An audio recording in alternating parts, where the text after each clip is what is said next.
India போன்ற விவசாயத்தின் மீது பெரிதும் சார்ந்திருக்கும் நாட்டில் இளைஞர்கள் அனைவரும் கல்வி, தொழில் போன்ற துறைகளில் மட்டுமே கவனம் செலுத்தி விவசாயத்தில் ஆர்வம் காட்டவில்லை என்றால் அது எதிர்காலத்தில் சில கடுமையான விளைவுகளை ஏற்படுத்தும்.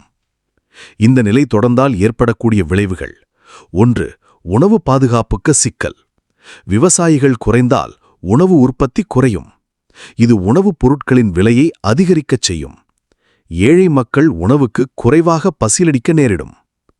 2. விவசாய தொழில்நுட்ப வளர்ச்சி தடைப்படும். இளைஞர்கள் விவசாயத்தை மாடர்ன் டெக்னாலஜியுடன் சேர்ந்து வைத்து பார்ப்பதற்கான வாய்ப்பு இழக்கும். இனோவேஷன் குறையும்.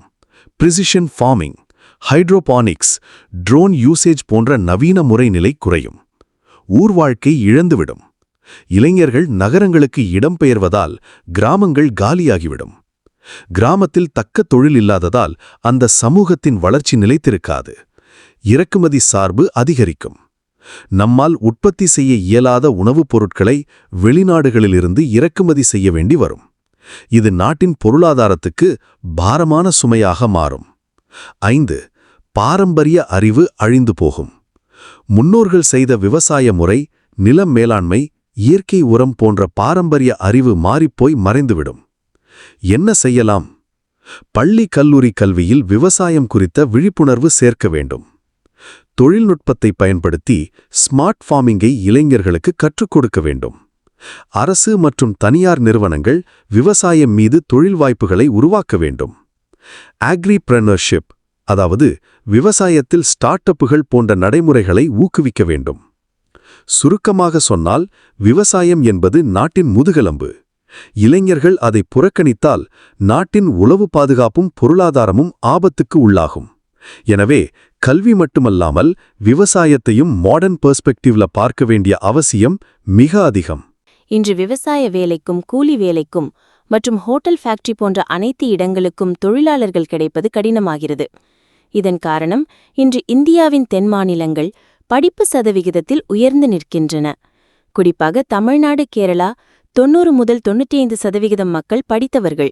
தாங்கள் படித்த படிப்புக்கு தகுதியான வேலையை தேடிக் கொண்டிருக்கிறார்கள். இதனால் மற்ற வேலைகளுக்கு செல்ல மறுக்கிறார்கள். இதற்கு முக்கிய காரணம் அவர்களின் கூச்ச சுபாவம், தாழ்வு மனப்பான்மை, சமுதாயத்தில் மற்றவர்கள் கேவலமாக பேசுவார்கள் என்ற எண்ணம். இந்த நிலை மாற வேண்டும். தகுதியான வேலை கிடைக்கும் வரை கிடைக்கும் வேலையை செய்து தங்களுடைய அன்றாட தேவைகளை பூர்த்தி செய்யலாம். யாரிடமும் கையேந்த வேண்டியதில்லை.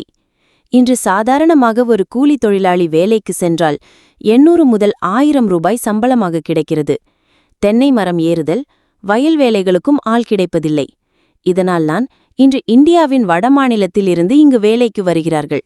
குறிப்பாக பீகார், ஒரிசா படிப்பு சதவிகிதம் குறைந்த மாநிலங்கள். ஆனால் இந்த நிலை இன்னும் 25 ஆண்டுகளில் மாறிவிடும். குறிப்பாக வடமாநில தொழிலாளர்கள் அவர்களின் குழந்தைகள் நல்ல பள்ளிகள், கல்லூரிகளிலும் படிக்கத் தொடங்கிவிட்டார்கள். இது வரவேற்கப்பட வேண்டிய விஷயம். இன்னும் சில ஆண்டுகளில் அவர்களும் பெரிய தொழிலதிபர்களாகவும் கல்வியாளர்களாகவும் தென்னிந்தியாவில் கொடிக்கட்டி பறப்பார்கள். இதுதான் உலக நியதி, காலத்தின் மாற்றம். அனைவரும் கல்வி கற்பது இந்தியாவின் வளர்ச்சிக்கு நல்லது, நமது சமுதாயத்திற்கு நல்லது. இதில் படித்தவன் படிக்காதவன் என்று ஏற்றத்தாழ்வு வேண்டாம். படிக்காமல் பணம் சம்பாதித்து கோடீஸ்வரன் ஆனவனும் இளம் வயதில் படிக்காமல் விட்டுவிட்டோமே என்று ஏங்குகிறான். அனைவரும் கல்வியோடு காலங்களை தள்ளி போடாமல் கிடைக்கும் வேலையை செய்ய முன்வர வேண்டும். முக்கியமான ஒரு விஷயம், இந்தியாவிலிருந்து வெளிநாட்டிற்கு படிக்கச் செல்லும் மாணவர்கள் அங்கு படித்து கொண்டே பகுதி நேர வேலையாக ஹோட்டல், பெட்ரோல் பங்க், கிளீனிங் மற்றும் எந்த கூலி வேலை வேண்டுமானாலும் செய்வார்கள். அங்கு இருக்கும்போது அவர்களுக்கு கூச்சமில்லை. ஆனால் இந்தியாவிற்கு வந்தால் அந்தஸ்து தானாக வந்துவிடுகிறது. இந்த நிலை மாற வேண்டும். வெளிநாடுகளைப் போல இந்தியாவிலும் வரும் காலங்களில் 1 மணி நேரத்திற்கு இவ்வளவு சம்பளம் என்று அனைத்து இடங்களிலும் நடைமுறைப்படுத்தப்பட்டால் இளைஞர்கள் கிடைக்கும் நேரத்தில் வேலை செய்து தங்களுடைய அன்றாட தேவைகளை பூர்த்தி செய்யலாம். அப்போது வேலை இல்லை என்ற நிலை மாறலாம்.